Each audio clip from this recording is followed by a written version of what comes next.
অন্যদিকে কলকাতার নতুন পুলিশ কমিশনার সুপ্রতিম সরকার আজই দায়িত্বভার গ্রহণ করেছেন। সুপ্রতিম সরকার তিনি তার দায়িত্বভার নিয়েছেন। এডিজি দক্ষিণবঙ্গের পদে ছিলেন সুপ্রতিম সরকার। 2024 সালে সরতে হয় বিনীত কুমার গোয়েলকে, আর তারপর মনোজ কুমার বর্মা পুলিশ কমিশনারের দায়িত্বে আসেন। দেখাচ্ছি আপনাদেরকে এই মুহূর্তে বড় ছবি আপনারা দেখতে পাচ্ছেন। কলকাতার নতুন পুলিশ কমিশনার সুপ্রতিম সরকার।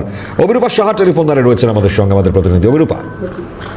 দেখো, বর্তমানে ডিআইজি সিকিউরিটি পদে গিয়েছেন মনোজ বর্মা এবং তার হাত থেকেই আজকে কলকাতা পুলিশ কমিশনার হিসেবে দায়িত্বভার গ্রহণ করেন প্রাক্তন এডিজি দক্ষিণবঙ্গ বর্তমানে কলকাতা পুলিশ কমিশনার সুপ্রতিম সরকার।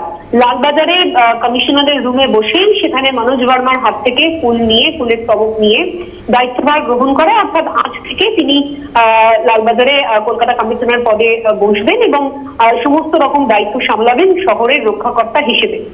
সুপ্রতিম সরকার তিনি এডিজি দক্ষিণবঙ্গ ছিলেন এবং মনোজ বর্মা যাকে ইতিমধ্যেই ডিআইজি সিকিউরিটি পদে দেওয়া হয়েছে।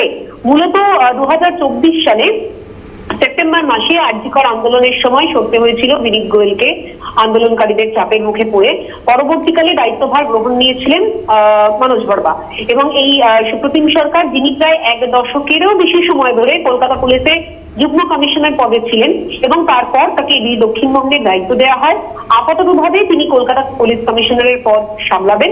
আজকে লালবাজারে তাকে দায়িত্বভার অর্থাৎ হ্যান্ডওভার দেন মনোজ বর্মা এবং প্রায় একাধিক আইপিএস অফিসারকে বদল করা হয়। তার মধ্যে হাওড়ার পুলিশ কমিশনারকে বদল করা হয়েছে ব্যারাকপুর পুলিশ কমিশনারেটকে, বিধাননগর পুলিশ কমিশনারকে বদল করা হয়েছে। গতকালেই নবান্নে একটি রুদ্ধদ্বার বৈঠক হয় এবং সেখানে একাধিক আইপিএস দের রদবদল করা হয়। তার মধ্যে উল্লেখযোগ্যভাবে এই পরিবর্তন কলকাতা পুলিশ কমিশনার হিসেবে সুপ্রতিম সরকারের। মণিময়, ধন্যবাদ। অভিরূপা সাহা ছিলেন টেলিফোন লাইনে আমাদের প্রতিনিধি।